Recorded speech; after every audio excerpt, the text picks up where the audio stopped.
د قصص الانبیاء علیهم السلام د دیارلسمې فتې دوهم مخ. موسی علیه السلام وویل زما ربه ما لره زما سینه راپراغه کړه چې زغم او تحمل ولرم، حلیم او د حوصلې خاوند مې وګرځوې او زما دغه مهم کار چې تبلیغ دی راته اسانه کړي او زما د ژبې څخه غوټه خلاصه کړه چې خلک زما د تبلیغ کولو په وخت کې زما په خبرو پوه شي. د موسی علیه السلام ژبه د ده په ماشوموالي د فرعون په کور کې سوځل شوې وه چې د هغه په سبب یې صافې خبرې نه سوای کولی، نو ځکه ویل الهي زما په ژبه کې بندوالی شته، دغه راڅخه ایسته کړې. سبحان الله. پس له دغې دعا کله چې به موسی علیه السلام عادي او دنیوي خبرې کولې، ژبه به یې بندېدل، او که به یې د تبلیغ یا دعوت خبرې کولې ډېر فصیح به و. د تبلیغ او دعوت دپاره چې به ودرېدی الله جل جلاله به یې ژبه ورخلاصه کړه، او که به یې په ورځني ژوند کې عادي خبرې کولې هغه د ژبې بندوالی به ورسره و. تر دغه دعا وروسته موسی علیه السلام خپل رب عز وجل ته یو شفاعت وکړي، یوه غوښتنه یې ځینې وکړه. الله جل جلاله فرمایي چې موسی علیه السلام وویل او وګرځوه ما لره یو وزیر کومک کوونکی زما د اهله څخه هارون چې زما ورور دی، قوي کړه په ده سره ملا زما او دغه هارون زما سره، دغه زما په کار کې د دې دپاره را سره شریک کړه چې ستا تسبیح ډېره ووایو او تا په ذکر او ثنا سره ډېر یاد کړو. بېشکه چې ته زموږ په حال ښه خبر او لیدونکی یې. د الله جل جلاله له طرفه ورته وفرمایل سوه یا موسی ستا غوښتنه تا ته درکړل سوې ده، خواست دې قبول دی. کله چې د حضرت عایشې رضی الله تعالی عنها څخه پوښتنه وسوه چې کوم شفاعت ډېر لوی شفاعت دی، ام المؤمنین حضرت عایشه رضی الله تعالی عنها وویل د بشر په تاریخ کې هغه تر ټولو لوی او عظیم شفاعت د موسی علیه السلام شفاعت دی. که څوک د یو چا دپاره واسطه کیږي یا یې شفاعت کوي، تر دغه شفاعت به نه چا لوی شفاعت کړی وي او نه به یې وکړي. دې رضی الله تعالی عنها وویل د موسی علیه السلام شفاعت هغه چې د خپل ورور هارون علیه السلام د پاره واسطه سو او د رب العزت جل جلاله څخه یې وغوښتل چې هارون علیه السلام دې هم زما سره نبي او رسول سي. واقعا تر دې به لوی شفاعت او واسطه کېدل چیرې وي چې د یوه چا په غوښتنه دې بل څوک نبي سي، خو د موسی علیه السلام په شفاعت او غوښتنه د ده ورور هارون علیه السلام هم نبي سو. موسی علیه السلام پوهېدی چې دا به زما دپاره څونه لوی خطر وي چې د هغه فرعون سره مخامخ سم چې په کبر او جبروت سرکشي او طغیان کې اوج ته رسېدلی دی. خاصتا چې موسی علیه السلام ته دا هم معلومه وه چې زما څخه زما تر نبوت د مخه په مصر کې هغه د قتل خطا هم پیښه شوې ده، هغه چې یو قبطي په سهوه او خطا کې د موسی علیه السلام په یوه څوک ووژل شو. نو خود په دغه سوال او جواب کې چې د ورور د نبوت غوښتنه یې وکړه، الله جل جلاله ته یې داسې عرض هم وکړی چې ما د دغو قبطیانو څخه یو سړی هم وژلی دی او دوی به مې د مخه تر دې ووژني چې زه ستا رسالت وررسوم. الله جل جلاله فرمایي موسی علیه السلام وویل الهي ما د دغو قبطیانو څخه یو نفر وژلی دی، نو بیریږم چې دوی به ما د هغه نفر په قصاص کې ووژني. الله جل جلاله د موسی علیه السلام د دغو غوښتنو په جواب کې وفرمایل ستا بازو به ستا په ورور در قوي کړو او تاسې ته به ستاسې پر دښمنانو قوت او تسلط درکړو، نو دوی به تاسې ته ونه رسېږي، د دوی ضرر تاسې ته نه رسېږي. زموږ د معجزو په سبب تاسې دوه او هر هغه څوک چې ستاسې متابعت وکړي غالبه یاست. موسی علیه السلام په الهي امر د فرعون پر طرف رهي سو، مصر ته ورسېدی. هلته یې د خپلې مور ورور او خور سره ولیدل او بیا یې هارون علیه السلام د ځان ملګری کړي. نو دوی دواړه د فرعون د قصر پر طرف ورهي سول. ښه متوجه سئ، ډېره له عبرته ډکه قصه ده. اوس د چا او چا مقابله شروع کیږي. د مقابلې لومړی طرف هغه موسی علیه السلام دی چې د فرعون او قبطیانو په تقسیم د کښتې طبقې بني اسرائیلو څخه دی. همدارنګه د فرعون او مصریانو په وړاندې قاتل او مجرم هم دی. پر دغه سربیره دونه خوار او غریب دی چې د خپلې ښځې مهر یې په 10 کاله نوکري او چوپاني ادا کړي. تر داسې حده تنها او بېکسه هم دی چې یوازې دی او د ده ورور د فرعون د مقابلې دپاره وررهیږي. د مقابلې دوهم طرف د مصر پاچا او هغه فرعون دی چې له ډېره کبره او غروره به یې ویل انا ربکم الاعلی، سرکشه، ظالم او وینه چښونکی انسان دی. د لښکرو خاوند او امیر دی. د مال او پیسو ټول امکانیات ورسره دي. په دغه مقابله کې به څوک کامیابه او بریالی وي. د عقل او اسبابو په حساب په 100 کې 100 فرعون کامیابه دی. مګر نه، هلته یو بل فرق او توپیر هم شته. هغه دا چې د موسی علیه السلام سره الهي او آسماني کومک او مرسته شته. فرعون که څه هم په مځکنیو کومکو او وسایلو ډېر پوره او کامل دی، خو له آسماني کومکه محروم او بې برخې دی. همدارنګه موسی علیه السلام پر حق او فرعون پر باطل دی. خیر، موسی او هارون علیهم السلام د فرعون علیه اللعنه قصر ته ورورسېدل. هلته پیرداران او دروازوانان ولاړ دي. هغه یې نه پرېږدي چې د فرعون سره وویني، ځکه فرعون ته یوازې د قومو مشران او حکومتي رئیسان ورتلای شي، نه هر خوار او غریب. نو دروازوانانو موسی علیه السلام د فرعون د لیدلو څخه منع کړي. مګر موسی علیه السلام وایي زه رسول یعنی قاصد یم. نو رسولان او قاصدان خو د نورو پاچاهانو له طرفه راتلل. د پیردارانو دا خیال سو چې دی هم د یوه پاچا له طرفه رالېږل سوی دی. نو یې اجازه ورکړه چې فرعون ته ورسي. موسی علیه السلام د خپل ورور په ملګرتیا فرعون ته ورغلی. فرعون وپېژندی چې دی موسی دی. سبحان الله، دا یو عجیبه او عظیم حالت دی.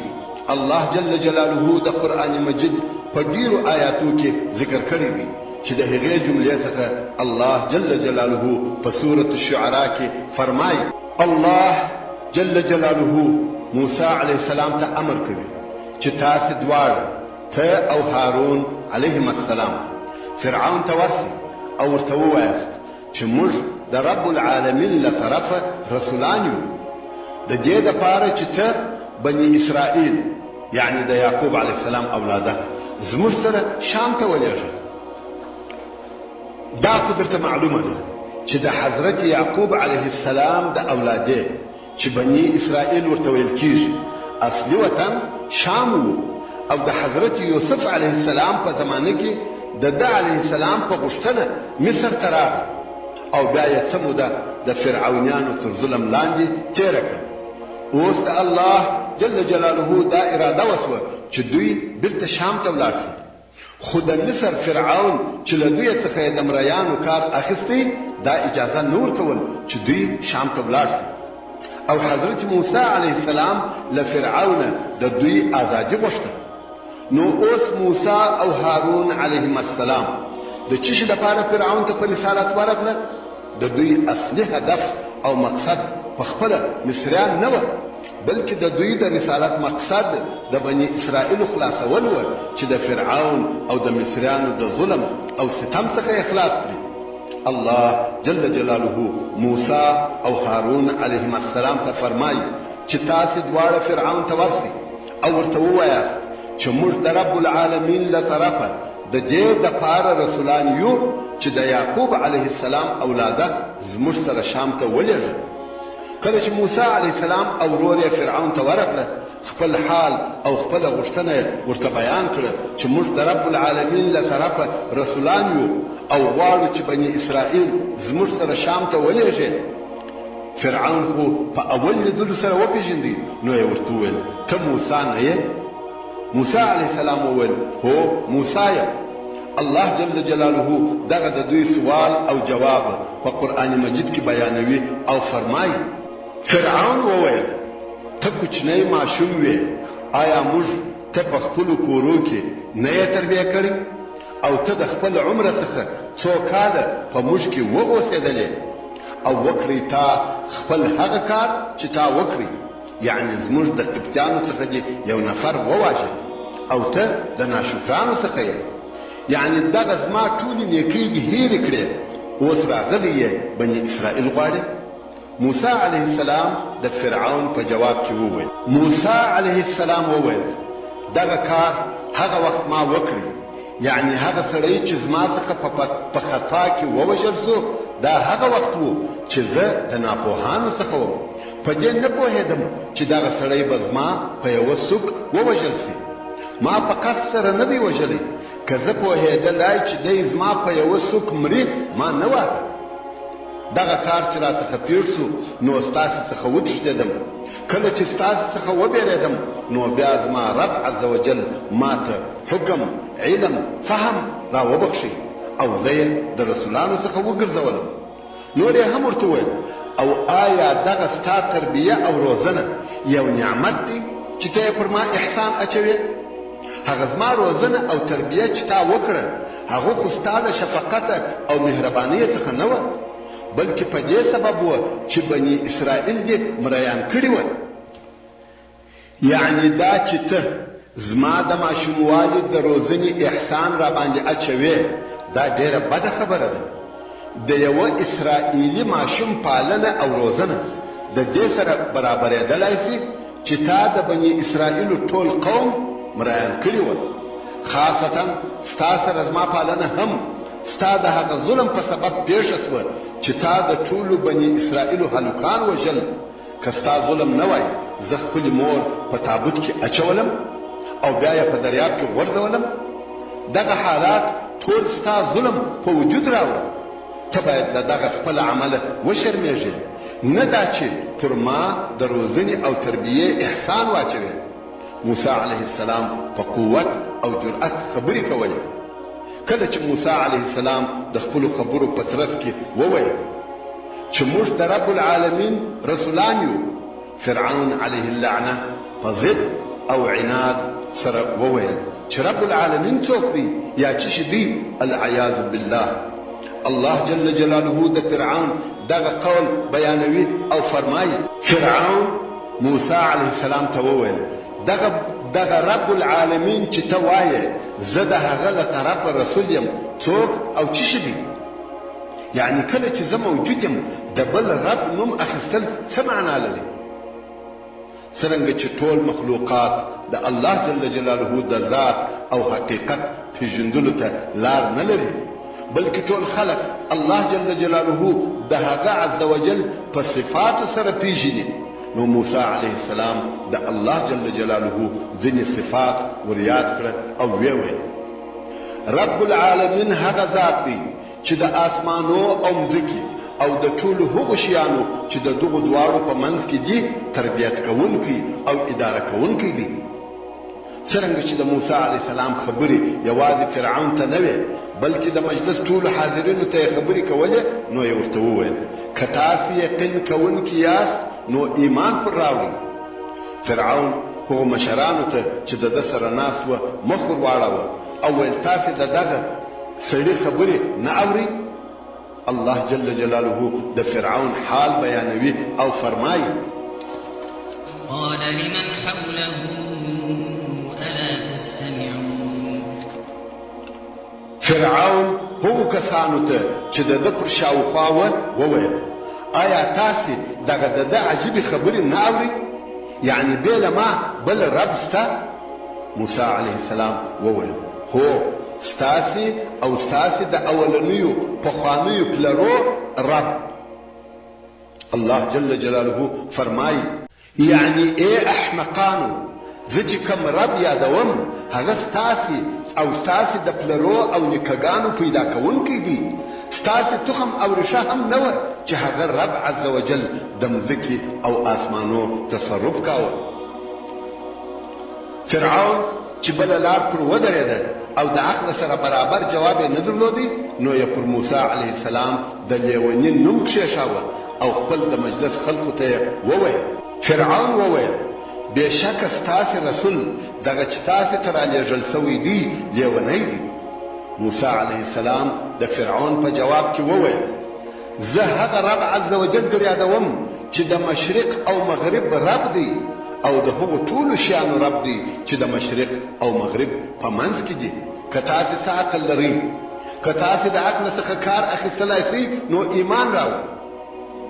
همدارنګه د موسی علیه السلام او کافر فرعون د سوال او جواب یوه حصه د سوره طه په مکرمو آیاتو کې ذکر شوې ده.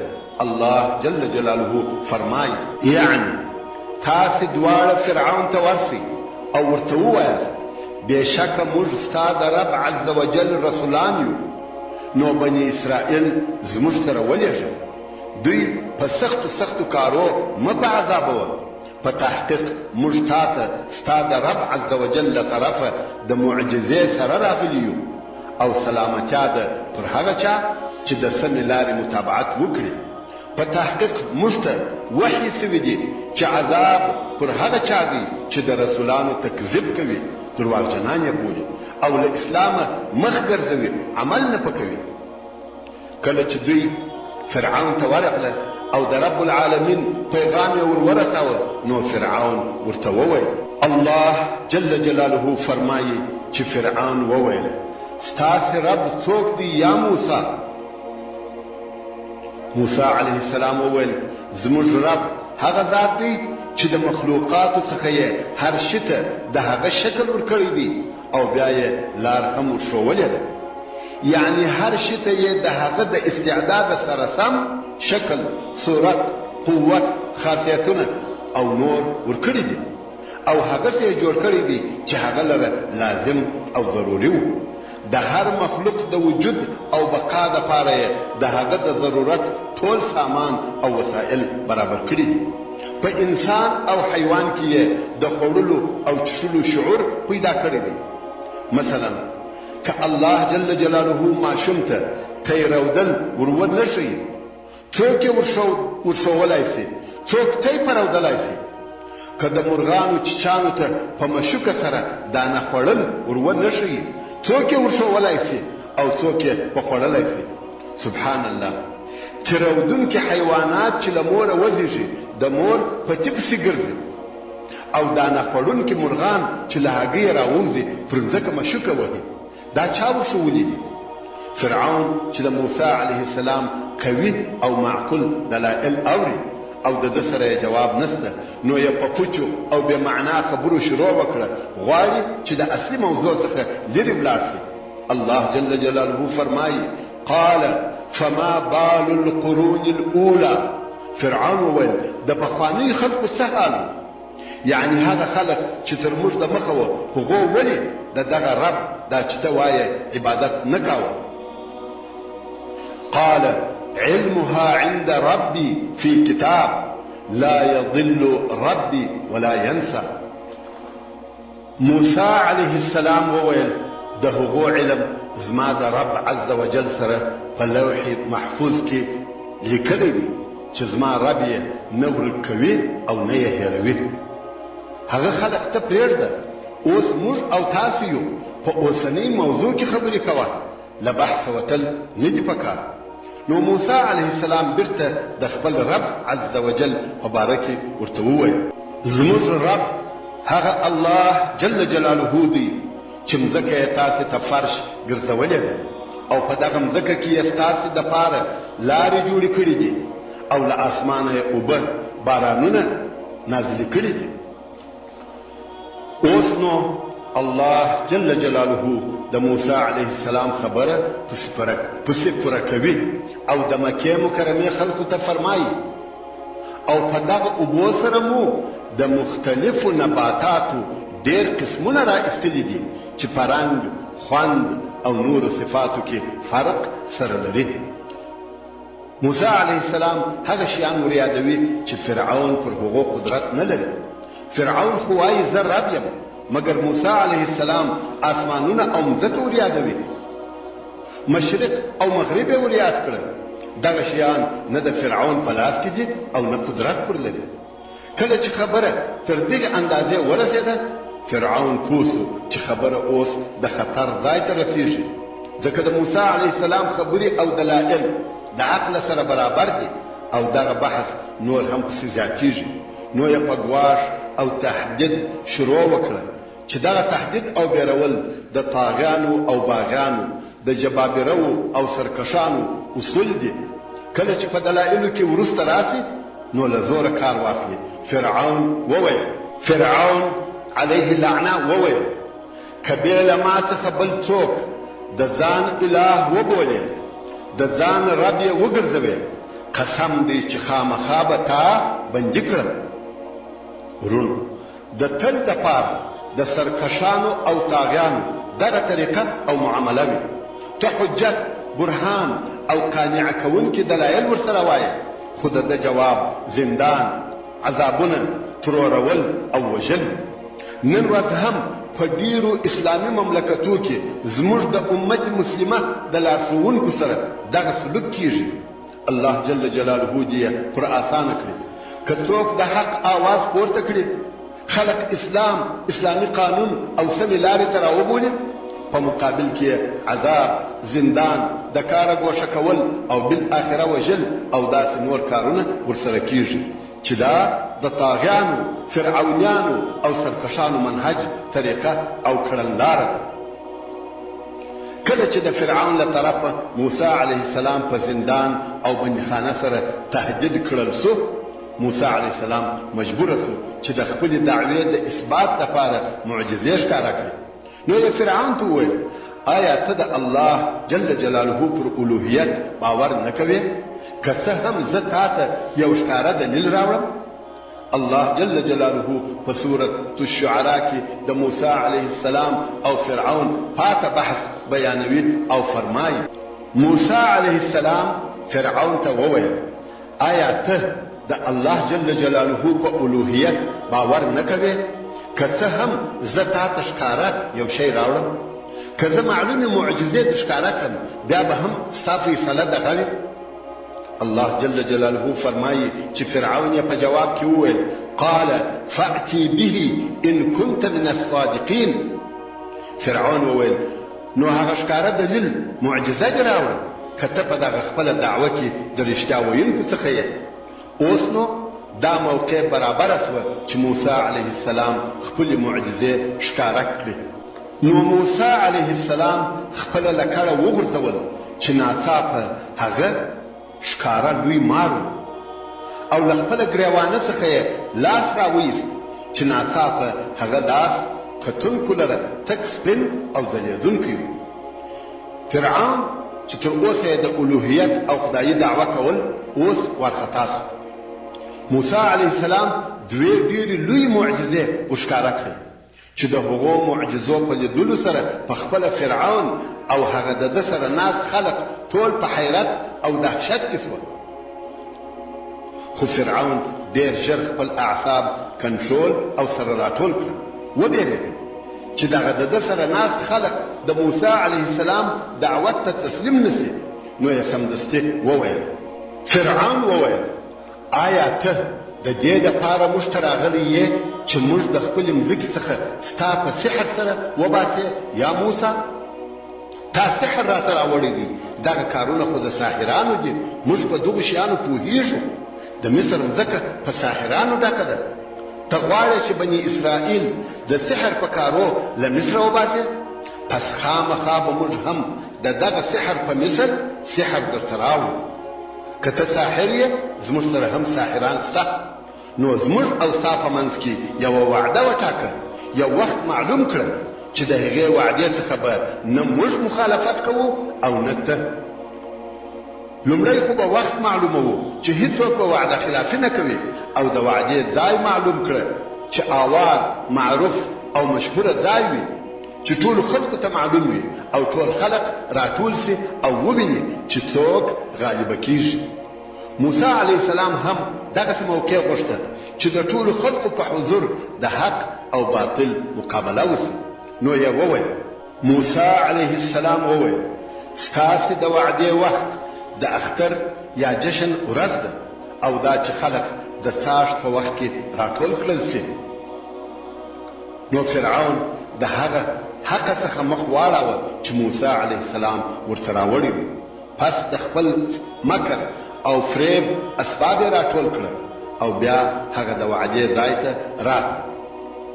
خیر، دغه مجلس، دغه سوال او جواب دلته پای ته ورسېدی او له دغه وخته فرعون د خپل مکر او فریب د اسبابو په راټولولو بوخت او مشغول شو. څو هغه د وعدې ورځ راورسېده. د مصریانو د لوی میلې ورځ ده، میدان جوړ دی او د مصر ټول خلک که قبطیان دي که بني اسرائیل د دغې مقابلې د لیدلو دپاره حاضر شوي دي. دا دی د فرعون له طرفه 40 نفره ساحران راغلل. دا هغه ساحران دي چې دوی ماشومان وه او فرعون د سحر د زده کولو دپاره اختیار کړه او بیا یې پر هغه لویو مشهورو کوډګرانو د جادو د زده کولو دپاره شاګردان کړه. یعنی فرعون د سحر پر زده کولو مکلف او مجبوره کړي وو. نو رښتیا هم له دوی ډېر لوی ساحران جوړ شوه. د ماشوموالي بیا تر لویوالي یې بې له سحر او جادو څخه بل کار نه و کړی. فرعون نور هم ډېر لوی ساحران د مصر د شاوخوا څخه راټول کړي وو. کله چې کوډګران میدان ته راحاضر شوه، موسی علیه السلام دوی ته تحذير او انذار ورکړی. د الله جل جلاله په عذاب یې وبېرول. الله جل جلاله فرمایي موسی علیه السلام ساحرانو ته د نصیحت پر ډول وویل: الله جل جلاله دې تاسې هلاک کړي. پر الله جل جلاله درواغ مه وایاست چې بل څوک ورسره شریک کړي. الله جل جلاله به تاسې په عذاب سره هلاک کړي او په تحقیق خامخا هلاک، خراب او تاواني سو هغه څوک چې پر الله جل جلاله یې درواغ وویل. ساحران چې ټوله 2 نفره وه او د هر یوه سره رسۍ او لکړې ورسره دي، سره راټول شو. په خپل منځ کې داسې پټې او کرارې خبرې سره کوي چې خلق او فرعون یې نه اوري. الله جل جلاله فرمایي: فتنازعوا امرهم بینهم واسروا النجوى. نو ساحرانو، کوډګرانو په خپل منځ کې د خپل کار او د موسی علیه السلام په اړه بحث، نزاع او جګړه سره وکړه او دغه پټ راز یا پټې خبرې په خپل منځ کې پټې وساتلې. دوی سره وویل: تاسې نور عام خلق پرېږدئ. هغه چې زموږ د سحر او جادو په اړه هر فکر کوي هغه د هغو کار دی، مګر موږ او تاسې خو پوهیږو چې دغه زموږ کار ټوله چم او خطا ایستل دی او دا امکان لري چې موسی علیه السلام دې په رښتیا سره نبي وي، ځکه د ده خبرې د کوډګرانو پر قسم نه دي او د کار تر شروع کېدلو د مخه یې موږ ته ګواښ هم وکړي. تهدید یې کړو چې موږ ته یې وویل: ویلکم لا تفتروا علی الله کذبا فیسحتکم بعذاب. پر الله جل جلاله درواغ مه وایاست چې بل څوک ورسره شریک کړي. الله جل جلاله به تاسې په عذاب سره هلاک کړي. ساحرانو تر دغه پټو خبرو او مشورې وروسته حق پرېښاوه او د فرعون تر تاثیر لاندې شوه او د هغه طرف یې ونیوی. نو فرعون ته ورغله، اوس د خپلو ځانو دپاره د هغه څخه امتیاز او مزدوري غواړي. الله جل جلاله په سورة الاعراف کې فرمایي: وجاء السحرة فرعون قالوا إن لنا لأجرا إن كنا نحن الغالبين. او ساحران فرعون تراغل. فرعون ته وویل: که موږ پر موسی علیه السلام غالب شو، میدان مو وګټئ، موږ ته اجر او مزدوري، کم انعام سته؟ قال نعم وانکم لمن المقربین. فرعون وویل: هو، اجر درکول کیږي او بېشکه تاسې به زما د مقربینو، هغه نږدې خلقو څخه یاست، زما د دربار او حضور خلق به یاست. که تاسې دغه سړی مغلوبه کړئ، یوازې دا نه چې انعام به درکړم، بلکې تاسې به زما د خاصو خلقو څخه هم یاست. ساحران چې د پیسو او عزت په طمع شوه، نو یې د موسی او هارون علیهم السلام په باره کې خلقو ته خپله وینا واورول، تقریر یې وکړي.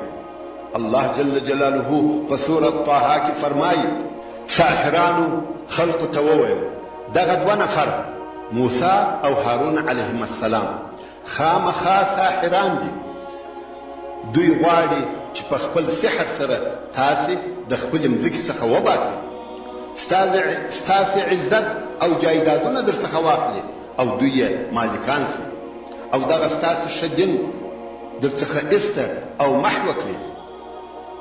بیا نو ساحرانو یو له بله سره وویل یعنې د خپل سحر او چم اسباب مو سره راجمعه او یو ځای کړي او بیا بې له اختلافه میدان ته په یوه صف راووځي. ساحران ټوله په یوه صف او یوه قطار د موسی علیه السلام مخ ته راووتل. عجبه منظره او اریانونکی حالت دی. د اختر ورځ ده، ټول خلق راټول سوي دي او اوس د دغې لویې مقابلې په انتظار ولاړ دي. که ګوري له یوه طرفه د ساحرانو ډېره لویه ډله میدان ته راووتل او هغه بل طرف یوازې موسی علیه السلام دی چې ورور یې هارون علیه السلام تر شا ولاړ دی. په دغه وخت کې ساحرانو په لوړ آواز نارې کړه وقد افلح اليوم من استعلى، او په تحقیق نن ورځ هغه څوک پر خپل مقصد بریالی او کامیابه دی چې پر هغه بل طرف لوړ او غالبه سي. د نن ورځې مقابله فیصله کوونکې مقابله ده. حالت داسې دی لکه د جنګ میدان. الله جل جلاله دغه د دوی د مقابلې حالت بیانوي او فرمایي جادوګرانو وویل یا موسی یا به لومړی ته خپله لکړه میدان ته غورځوې یا به موږ هغه څوک یو چې لومړی خپل شیان میدان ته ور اچوي. د الله جل جلاله له طرفه موسی علیه السلام ته وحی نازلې سوې چې لومړی دوی پرېږده چې خپل سحر میدان ته واچوي. الله جل جلاله فرمایي چې موسی علیه السلام وویل قال بل القوا، موسی علیه السلام وویل بلکې تاسې خپل سحر میدان ته واچوئ.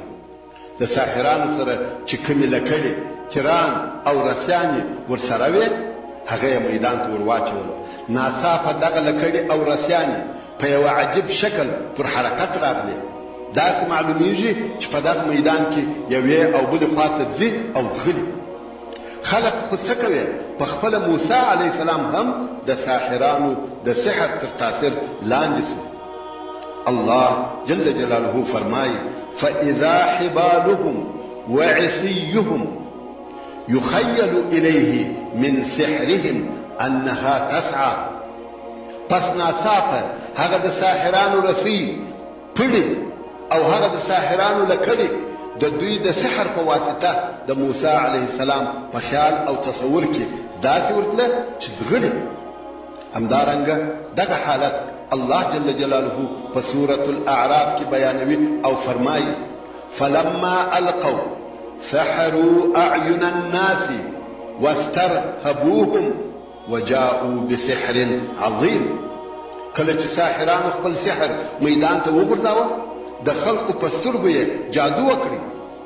د خلقو په سترګو کې داسې معلومېده لکه دغه د دوی کار چې یو حقیقت وي خو دا خیال او تصور و. او خلق یې په خپل سحر وبېرول. ټول خلق په حیرت کې دي او ساحرانو ډېر لوی قوي سحر راوړي. په ټول میدان کې بل شی نه معلومېږي، فقط ماران دي ځغلي او راځغلي یو پر بل سره اوړي. دغه د ساحرانو کار د لاس چالاکي نه وه، چم نه و چې یو شی پټاوه، بلکې واقعا یې په خلقو سحر وکړي. د خلقو سترګې په خپل سحر داسې ورپټې کړې چې پر میدان یو شی پروت وي او د خلقو په سترګو کې بل شی ښکاره کېږي. ټول خلق دغه حالات ویني نو خود په حیرت او بیره کې دي، تر داسې حده چې موسی علیه السلام هم وبېرېده. الله جل جلاله فرمایي یعنی موسی علیه السلام په خپل ځان کې بیره حس او پیدا کړ. تاسې فکر وکړئ چې دا به څونه لوی سحر و چې موسی علیه السلام هغه چې مقابلې ته حاضر سوی دی وبېرېده. خو د موسی علیه السلام بیره له مارانو څخه نه وه، بلکې هغه په دې فکر کې سو چې خلق به د سحر او معجزې فرق او توپیر ونه کړي او په هغه خپله ګمراهي کې به پاتې سي. دلته د موسی علیه السلام د تسلا دپاره الهي امر راغلی.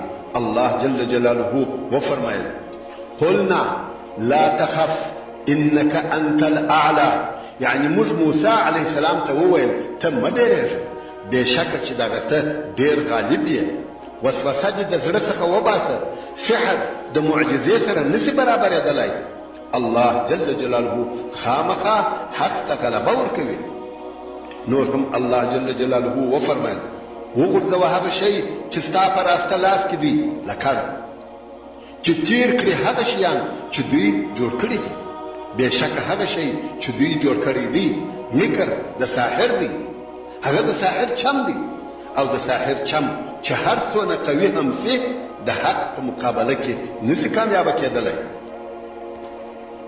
موسی علیه السلام خپله لکړه میدان ته ور وغورځول او د لکړې څخه لوی اژدها مار جوړ سو. دغه مار د هغه خیالي او سحري مارانو په خوړلو او تېرولو شروع وکړه.